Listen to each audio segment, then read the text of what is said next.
Are we live? Um, Somewhere we are. I'm playing around with. We're definitely live somewhere. I'm playing around with Instagram. Let Hey me look y'all. and see. Oh, I think we did it. I think we're on Instagram. I'm sure we are. Yep, Yep. that's fine. I just got the notification. Okay, we did it. All Yeah. right. How's it been going? It has been going great. Don't be trying to get up here all of a sudden and catch up. You should have been catching up with me like 15, 20 minutes ago. How is it going? It's time for us to do our show. Right. All right, I'm let me ready. come in a little closer. So, what you been up to? I was in LA this weekend. What? When you get back? Yesterday. So I'm a little jet lagged from the time difference, but it's all good. Mm-hmm. So wait, you should be like all energetic. It's 5 o'clock West Coast time. So it's like happy hour right there. I guess it is. It is. Yeah. But yeah, no, I've All been right. good. What were you doing in LA? I'm going to my, let's see. I'm listening. It was a little work and pleasure. Had a chance to go to a Clippers game. So that was fun. Is that your team or? No, I don't really have a team right now, but I like basketball. So that was cool. Are you sure we're live on Instagram? Because I don't see it. Oh, yes, we are. You definitely live. I don't see it on mine. Okay. I was trying to see so I could look at comments and stuff. Oh yeah, I'll monitor it. Okay, thank you. Thank you. So I was asking, is the Clippers your team? No, I'm just a basketball fan. So okay. Saw the Clippers in Dallas, so it was fun. So you watched the Knicks win last night? Yeah, that was good. And I watched the Lakers lose to Denver. That was crazy. So that kept me up. It was all right. Go ahead. Hey, everybody. No, I'm just welcoming people as they come in. We're just catching up because Jason did not catch me up on his life before our studio time like normal. So he's trying to catch up now.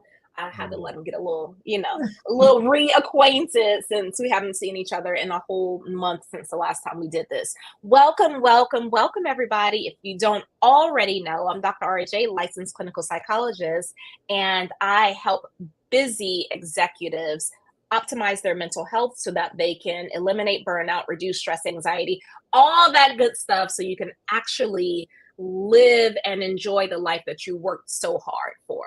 So, hey. Yeah.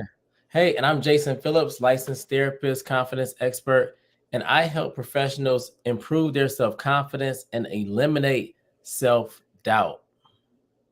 Yes, that is super, super important. I work with so many people who are absolutely capable and they have the imposter syndrome and all these things going on. And I'm like, you popping. Why you don't know that? Why am I the only one who knows that? So I love that. That's one of your areas of expertise. Today, we will be talking about how to master your time, master your minutes, work smart and stay sane. So how to master your minutes, work smart and stay sane. So listen, I don't like my time to be wasted. Like if you want to get on my bad side, and I don't really have a whole lot of bad sides, but if you want to get on my bad side, it's like waste my time. Like it's like the craziest thing. How do you feel about that?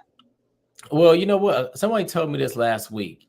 We were talking about money and like what's important to them. And he said, no, money's not that important. Like I'll make money, that's fine.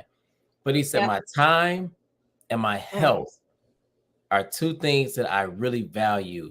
And I thought about that because one, if you're not healthy, you can have all the money, but it doesn't matter. And then time is something that you cannot get back. So I'm in agreement with you on that one. Time is big. Yeah, I'm big on my time. I see these quotes all the time that say you have the same 24 hours in a day as Beyonce. But the truth is Beyonce has more hours in a day because she delegates her time. I'm sure she's not doing all these things that some busy executives are trying to do on their own. So you got to keep that in mind. Like there is a way to buy back your time and have more time. But even when we do have more time, sometimes we waste it. So Yeah. that's what we're going to be talking about today. Um, so Jason, what just in your experience, what Mhm. are some ways that you have wasted time? I'm getting all in your business today. Yeah, it's all good. Ooh, there's so many. One, I've wasted time trying to do too many things, like try to be two places at once. And I Yeah. didn't realize it. Like I remember when I was like in college, I was doing this. So it's way back then. Like somebody called me. We were on our way to a barbecue, and somebody else called me and my friend while we were on our way. And I said, "Yeah, Hmm. we'll be there. Just give us like an hour or whatever." And she was like, "Jason," she was like, "You just double booked." And I was like, "What you talking about? I do that all the time." And she was like, "We're about to go to this barbecue or get together. So how are we gonna be here?" And I was Mm, like, "Oh, snaps." Like when she yeah. said it, it was a big eye opener. Yep. But that it wastes time because you can't be present and you're scrambling. That's one thing. Absolutely. Absolutely. I love that example. When What about for I you? don't focus, I waste a lot of time. Like I can be easily distracted, believe it or not. Yeah, that's I'm super disciplined, so that's why I'm not easily distracted. But if I'm not like on my game, I can be easily distracted. The other day, I got an Amazon package, and what was that Amazon package? It was something I needed. Um, Anyhow, it was something I needed. I think it's like a something to measure the moisture in my plants or whatever. I ordered a new one, and I went to the front door, grabbed the package, and then started talking to my mom about something else and my son about something else. Put the package down and had no idea where yeah. I put it. Let me tell you, I looked for that package for 40 minutes. 40. Mad 40 about it. minutes of my time wasted because if I would have just stayed focused and did what I needed to do and then came back down and talk and all that stuff, then I would have saved 40 minutes. So when I'm distracted and trying to multitask, I waste a lot of time. That's why I am anti multitask against multitasking because it feels like we're saving time, but most of the time we're not. Our brains can't do all of those things at once. Yeah. So, Yeah, that's the worst when you may misplace something and you know it's there. yep. Yeah, it happened to me not too long ago.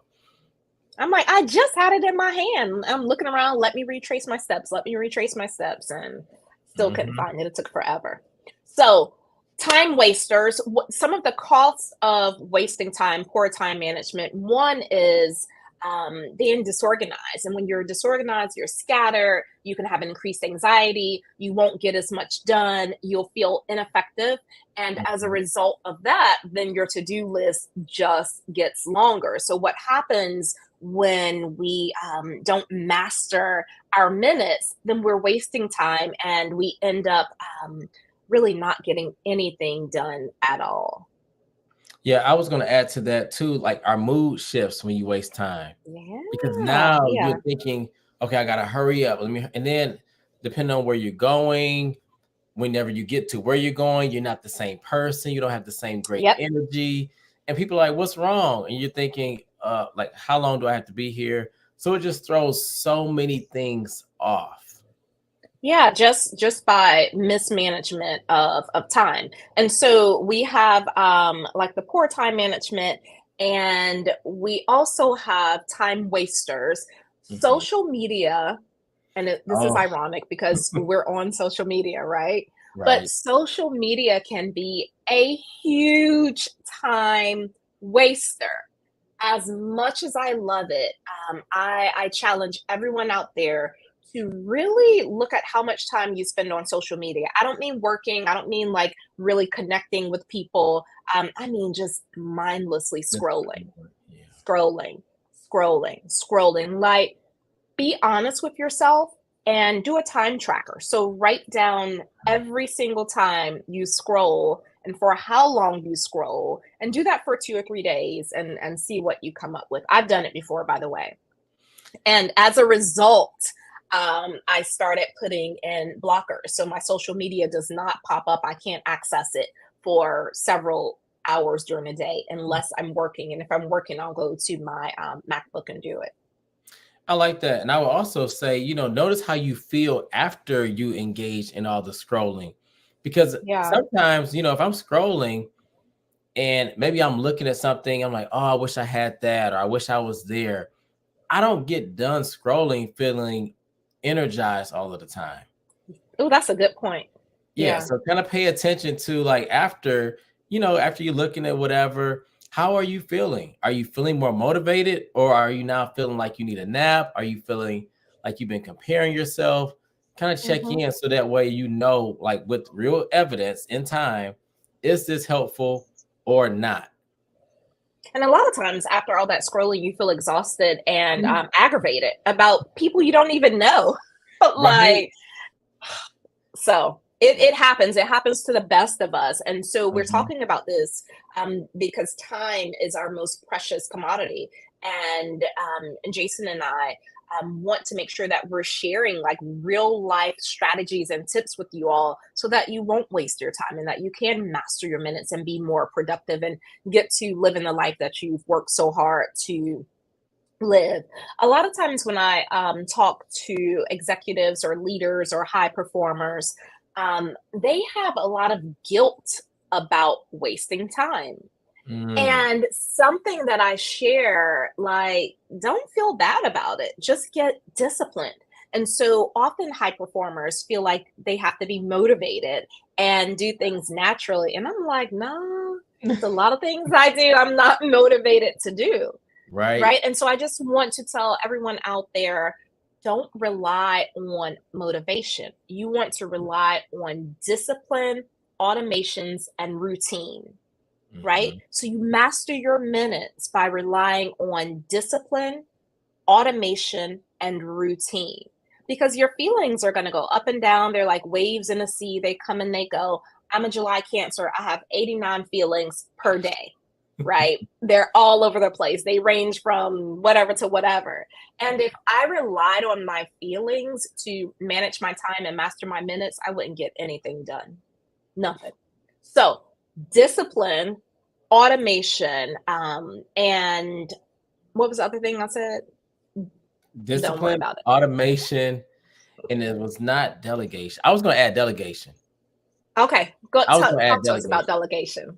Yeah, so discipline, automation, delegation, because we often, it's like, or high achievers can feel like I have to do everything because I can. And Dr. RJ, you say this all the time, just because you can does not mean you should. Yeah. So what I find that comes up is people say, well, yes, I mow my grass, or yes, I do all of my house chores, and no, I don't have any help because I can do it.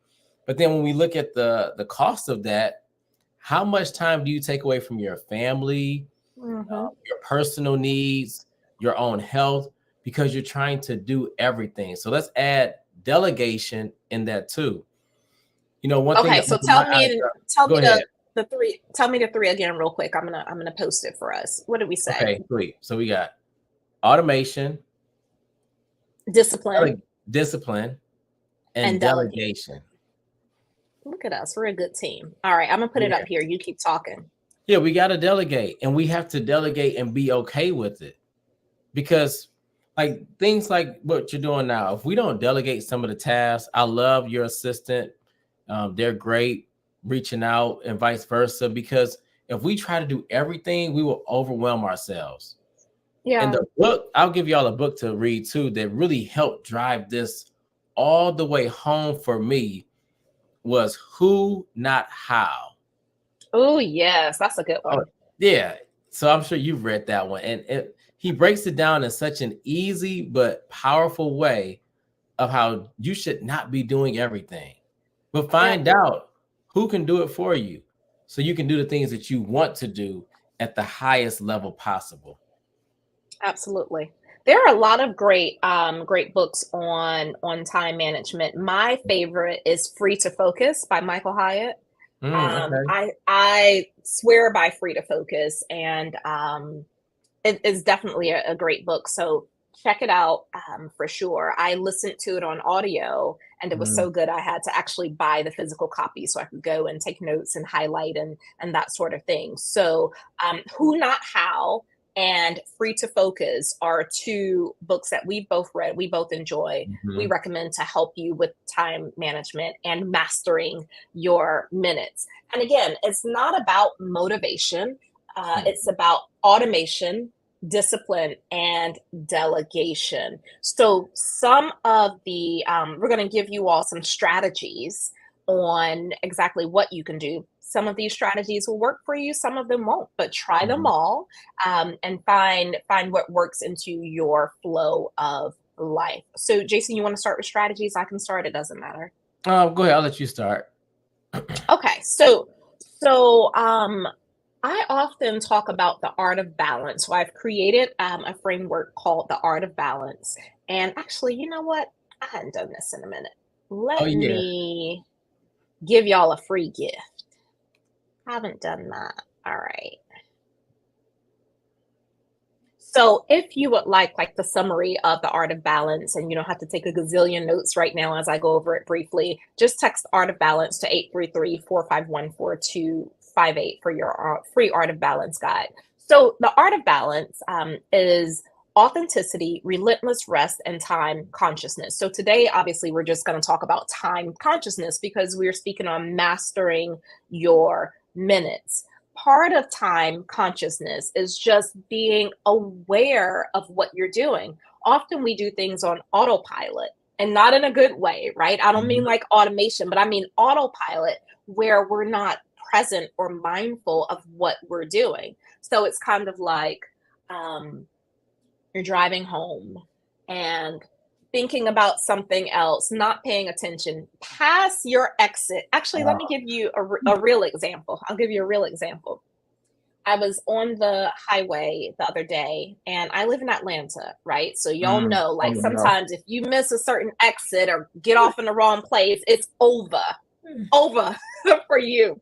So I've lived here for 20 years or 22 years. So I should know to pay attention. I was on the phone with my sister, and we were talking about something that was real good. And I was like, girl, I missed my exit. And I lost 12 I minutes was gonna say by at least missing like my 10 exit. to 15 If minutes for it would have sure. been traffic, that would have been worse. There was no traffic. 12 minutes just by not paying attention and being mindful. Now, of course, I was paying attention driving, right? But I was on autopilot. Like I've been Mhm, driving since I was 14. mhm. And so I'm a pretty good driver. And I was paying attention to the road, but really paying more attention to my sister. And we were just keying and whatever. I'm like, girl, I missed the whole exit. So that's an example of when we talk about time consciousness, just being aware of time and space. Be aware of what you're doing. Be mindful of what you're doing in the moment. Yeah, so I'll jump in. I love that one. Definitely don't want to miss your exit in Atlanta. So Ooh, mine is doing one thing at a time. What I find is that this is like from a bigger picture. When you're trying to do a lot of things, you're not really gaining the traction that you want to with anything because you're just inching away at each one of those tasks. So for yourself, you'll feel like I'm not making progress, which will kind of lower your confidence, lower your motivation. You'll be flustered, want to give up. But the reason is because you're doing a lot of things at the same time. If you can just lock in on one particular area or issue, get that one completed, and then move on to the next one. It's kind yeah. of like when somebody wants to revamp their life and they're like, okay, I want to lose weight. I want to go back to school. I want to start a family, start my career. It's like, wait. That's a lot. That's a lot. So, like, what is the priority? And then have a list for that. Oh, I love that you said that. Often when I talk to my clients, I Mhm. ask them to focus on done, what's next? Like Mm, done. Do that. Get it done. Now what's next? I actually when I was speaking to a client earlier today, I asked her to write on her whiteboard, done, what's next. She's a creative. She's really talented. She has all these ideas. And I'm like, girl, you're not about to do all this in 1 month, right? Let's look at the quarter, and done, what's next. And I know she's going to I kill love it. that phrase. I love that phrase. Yeah, done. And it helps you stay focused. I have to tell myself that all the time, but I love that you talked about like prioritizing. And so another strategy or a skill or tactic, something to think about, is distinguishing what's urgent versus what's important, right? Was We that think that's part of the Eisenhower matrix that I'm going to get into. Yeah. But what's urgent versus important. So I want to talk about that a little bit. There are a lot of different hold on, I'm gonna type it. Let me multitask. This is why I don't multitask. There are a lot of different things that or a lot of different concepts or frameworks that discuss urgent versus important. When I work with leaders, sometimes I'll talk about, if there's a fire, right? Is it really a fire, like a red, or is it kind of like a yellow? Like, what is this? Because often leaders feel overwhelmed. They're putting out everybody's fires. They're jumping to everyone's rescue, and then they can't get their own work done. And so then they end up doing work at home and getting burned out like that. So when you talked about kind of prioritizing what to do, urgent versus important is significant. You want to find your own strategy on how to determine urgent versus important. Everything ain't urgent. Like, find a maximum of 3 things that are urgent. Maximum. Everything else, and we'll talk about this a little bit down the line, but everything else can be put into a different category. So do one thing at a time, and then determine what's urgent versus important. Let's pause there for a hot second too, Dr. RJ. Yeah. Urgent versus important. The book that came to mind, I think it's Benjamin Howe. He brings that up in Be Your Future Self. Yes. Right. So that's why I was like, hold on, what book is that? The same author of Who Not How. He says what is urgent is likely not always important, and then what is important is not always urgent. So I had to say, Be Your Future Self, Who Not How, urgent versus important. Y'all, we giving y'all a lot of gems right now, so make sure you action these things. Okay, that was it. And no, that's perfect. That's another one of my favorites. I have a whole list of books, but I love Be Your Future Self now, and I've actually written a letter to myself. I do it year to year. And when I make decisions, I make them based upon, is this good for my future self? With the future Dr. RJ wants you to do this. With the Dr. RJ who wants to be healthy and in shape and able to run around the yard with her son, would she choose Chick-fil-A for breakfast instead of a bowl of oatmeal? Right? That was my decision this morning. Did you go with the oatmeal or Chick-fil-A?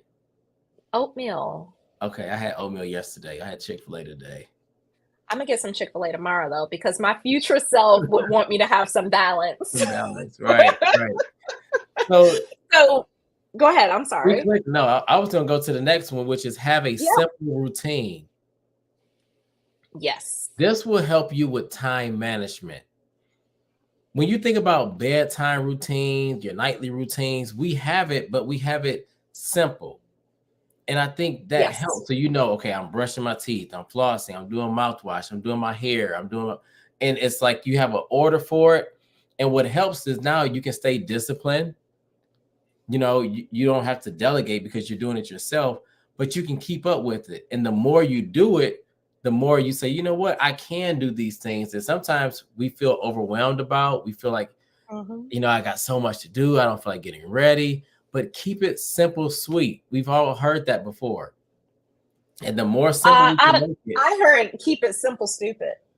Oh, that's what you heard it a nice way. Right. I don't know.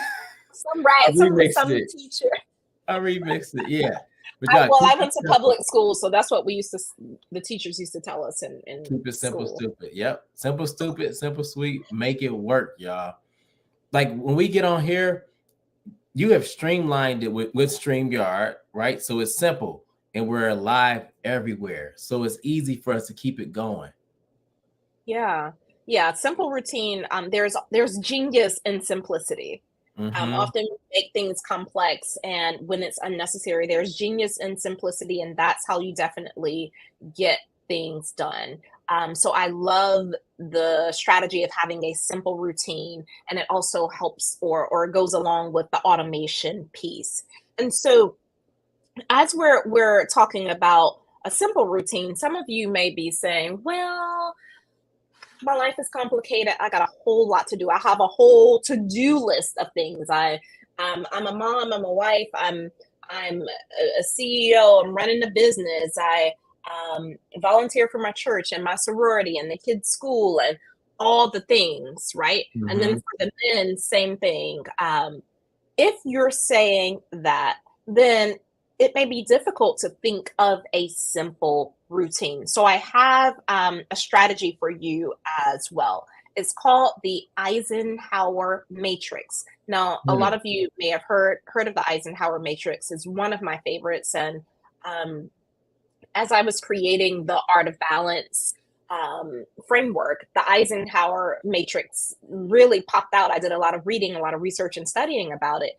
And it really does fit how I do life and how a lot of executives, top performers, leaders can benefit from doing life in this way. So let me give it to you the quick way.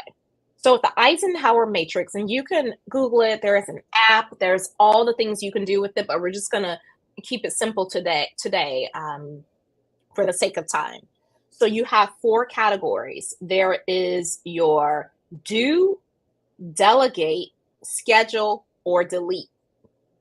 So if you have a long list, most people say, I have a laundry list of things to do. My to-do list is a mile long. When I talk about time consciousness, I talk about a to-don't list, but that's another section. For the Eisenhower Matrix, have your long to-do list and go through and put it in categories.